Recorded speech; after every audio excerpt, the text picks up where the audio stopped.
Hello, good morning, dear students. I am Mukesh Kumar. I welcome you in our online classes. Today we are going to discuss the question answer of lesson number 4, A Truly Beautiful Mind. Then first question on your screen. Here are some headings from paragraphs in the text. आपके सामने जो text में से कुछ एक heading दी गई हैं paragraph की, ठीक है। पैराग्राफ में से कुछ एक हेडिंग्स हैं। Right the number of the paragraph. यहाँ पर जिस पैराग्राफ में ये जो लाइन है, ये जो हेडिंग आई हुई है, उसका आपने बताना है, इसमें जिक्र करना है। The first one is done for you. Okay, आपके सामने मतलब पहला तो है वो बना दिया गया है, इसमें फिल कर दिया गया है। तो जो पहला है Einstein's equations. Okay, Einstein's equation ये पैराग्राफ 9 में है। जैसे आप ऊपर जाओगे तो पैराग्राफ 9 में आपको ढूंढना है। Okay, Einstein's equation. अब इसके अंदर इक्वेशन ये वाली देखिए, E mc², ये दिख रही है आपको, ये इक्वेशन होती है, ठीक है। ये जैसे इन दिस मैथमेटिकल इक्वेशन, तो ये इक्वेशन है। तो इसी तरीके से आपको बताना है इसमें ढूंढ के भी किस पैराग्राफ में कौन सा है। तो पहला आपके सामने क्लियर बना दिया। दूसरा है Einstein meets his future wife. Einstein अपनी जो फ्यूचर वाइफ है उनसे मिलते हैं। तो ये पैराग्राफ है जो आपका 7 उसमें है। ओके, अब इसके अंदर जैसे अगर आप इसको अच्छे से पढ़ते हो तो आपको इसमें मिल जाएगी। जैसे इसके अंदर जिक्र है, ठीक है, उस चीज़ का क्या है। He also felt a special interest in fellow student Mileva Maric clever creature. यहाँ पर चलते यहाँ पर लास्ट में जैसे जिक्र हो जाएगा, letter survive in which they put their affection into words. मतलब ये जो है सब अपने जो फ्यूचर वाइफ के बारे में बातें उनकी चल रही हैं। तो ऐसे इसमें आपने ढूंढना है। तो आपको मैं इसके आंसर बता देता हूँ। पहले का जो 9 आपके सामने, दूसरे जो हेडिंग वो 7 नंबर पैराग्राफ में मिलेगी। तीसरी है 3 में, ही मेकिंग अ वॉयलिनिस्ट, मतलब वो काफ़ी गुस्से में हो जाता है मेरे टीचर्स के साथ, वो वाला है। नहीं, ये वॉयलिनिस्ट मतलब वो अपने शौक़ के लिए जो बजाता है ना वायलिन, वो है ये। और फोर्थ वन है 10 नंबर में। पाँचवा है a letter that launch the arms race. ये आपको मतलब बाद में आगे पढ़ेंगे तब आएगा, ये 15 में आएगा। जो 6 नंबर पे desk drawer full of ideas, ये 8 में ही है। जैसे ये नहीं बोलते क्या, the bureau of theoretical physics, वो वाला ये। और मैरिज एंड डाइवोर्स ये 11 में है। ओके, इतना करने के बाद जो सेकंड क्वेश्चन है वो इस प्रकार है, वो हम अभी कर लेते हैं आपके सामने। Who had these opinions about Einstein. ये जो नीचे ओपिनियन, जैसे he was boring, he was stupid and would never succeed in life, he was a freak.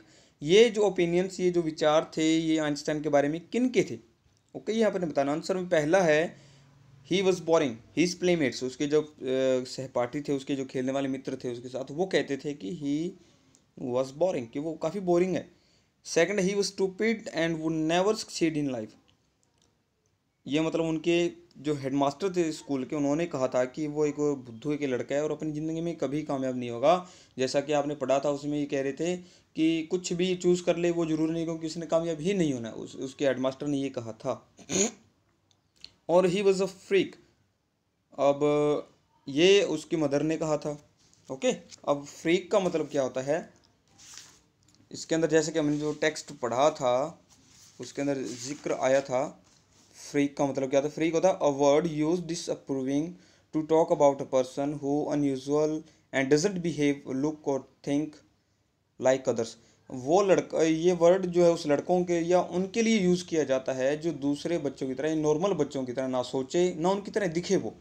Okay, और ना ही उनकी तरह बिहेव करे, इसलिए वो उनको फ्रीक कहा करती थी उनकी मदर। आगे जो क्वेश्चन है कह रहे कि explain what the reason for the following are. कि नीचे जो बातें आपके सामने जो कुछ एक सेंटेंस हैं, इनके रीज़न बताने हैं कि इनको कहने का मतलब क्या था या इनके पीछे रीज़न क्या था। ओके, पहला इस प्रकार है Einstein living the school in Munich for good. Einstein ने जो अपना स्कूल था म्यूनिक के अंदर, वो छोड़ दिया था अच्छाई के लिए। अब इसका मतलब इसके पीछे रीज़न क्या था। Einstein left the school in Munich because he did not like the discipline of the school and often clashed with teachers. Einstein ने अब जो स्कूल था वो छोड़ दिया था, कहाँ, म्यूनिक के अंदर, क्योंकि उसे जो स्कूल का जो कह रहे हैं ना डिसिप्लिन जो था, इतना बहुत मुश्किल वाला जो रेजिमेंट सिस्टम था उनका, वो बहुत उसको तंग करता था। इस वजह से उसने उसको छोड़ दिया, और कभी कभार तो अपने टीचर से झगड़ भी पड़ता था। अब सेकंड है, Einstein wanting to study in Switzerland rather than in Munich. जो आइंस्टाइन हैं वो स्विट्ज़रलैंड में अपनी पढ़ाई करना चाहते थे, म्यूनिक की बजाय। क्या रीज़न था? Albert's parents moved to Milan and left their son with relatives. Einstein के जो पेरेंट्स थे वो मिलन चले गए थे और अपने बच्चे को कहाँ छोड़ दिया? अपने रिश्तेदारों के पास। आफ्टर प्रोलॉन्ग डिस्कशन, और एक लंबी सी डिस्कशन के बाद, प्रोलॉन्ग मीन्स क्या होता है? लंबी। एक लंबी डिस्कशन के बाद Einstein got his wish to continue his education in German speaking Switzerland. और काफ़ी डिस्कशन के बाद उसको अपनी जो इच्छा अनुसार एजुकेशन करने का मौका मिला। कहाँ पर? जर्मन स्पीकिंग स्विट्ज़रलैंड में। स्विट्ज़रलैंड में जहाँ पर जर्मन जो लैंग्वेज है वो बोली जाती थी, वहाँ उसको मौका मिल गया पढ़ाई करने का। Actually it was more liberal than Munich, क्योंकि वो म्यूनिक से काफ़ी स्वतंत्र था, क्योंकि वहाँ पर स्वतंत्रता ज़्यादा थी लोगों के पास म्यूनिक की बजाय। थर्ड वन है Einstein seeing in Mileva and ally. मतलब मिलेवा के अंदर आइंस्टाइन को उसकी एक फ्रेंड मिली। एली मतलब फ्रेंड होता है। Einstein saw in Mileva Maric and ally against the philistines. Philistines कौन से होते हैं? जैसे मैंने बताया था पहले कि वो पर्सन जो लिटरेचर को, म्यूजिक को या किसी भी आर्टिस्टिक वर्क को लाइक ना करे, उसको फिलिस्तीन्स बोलते हैं। ओके, तो Einstein saw in Mileva and ally against the philistines, मतलब दूसरे जो लोग थे वो भी लाइक नहीं करते थे, लेकिन उसको आइंस्टाइन को वो लड़की काफ़ी पसंद आई। Those people in his family, और वो लोग जो उनकी फैमिली में, एंड एट द यूनिवर्सिटी, और यूनिवर्सिटी में, with whom he was constantly at odds, और जिनके साथ वो लगातार काम में था, उनके साथ बिजी था, उनसे मतलब ज़्यादा वो पसंद आई उस लड़की। वो है लड़की उसको, आइंस्टाइन को। He found that she was a clever creature, और उसने पाया, किसने? आइंस्टाइन ने पाया कि वो एक लड़की, वो जो लड़की है मिलेवा, वो बहुत ही एक कह रहे हैं ना क्लेवर, बहुत ही होशियार एक प्राणी था, मतलब क्रिएचर थी। ठीक है, लड़की थी वो। What do these tell you about Einstein? ये जो ऊपर वाली जो चीज़ें थी सभी हमने पढ़ी हैं, ये आपको आइंस्टाइन के बारे में क्या बताती हैं? आंसर है दिस टेल दैट, ये सब बताते हैं कि आइंस्टाइन वाज अ जीनियस, और आइंस्टाइन एक बहुत ही जीनियस थे, and had the capability to achieve his targets, और उनके अंदर योग्यता थी अपने टारगेट्स को, अपने लक्ष्य को अचीव करने की। More over he had his own view of life, और इसके साथ साथ क्या था? उनके अपने विचार थे अपनी ज़िंदगी को लेकर के। He liked freedom too much, और वो आज़ादी को, स्वतंत्रता को बहुत ज़्यादा पसंद करते थे। थैंक यू स्टूडेंट्स, ये आपने आज आपकी नोटबुक उसमें राइट डाउन करने हैं। Okay, thank you, have a nice day.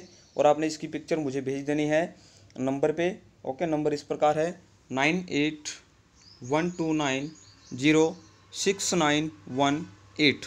Okay, उसके ऊपर भेज देना आपने, व्हाट्सएप नंबर है। Thank you.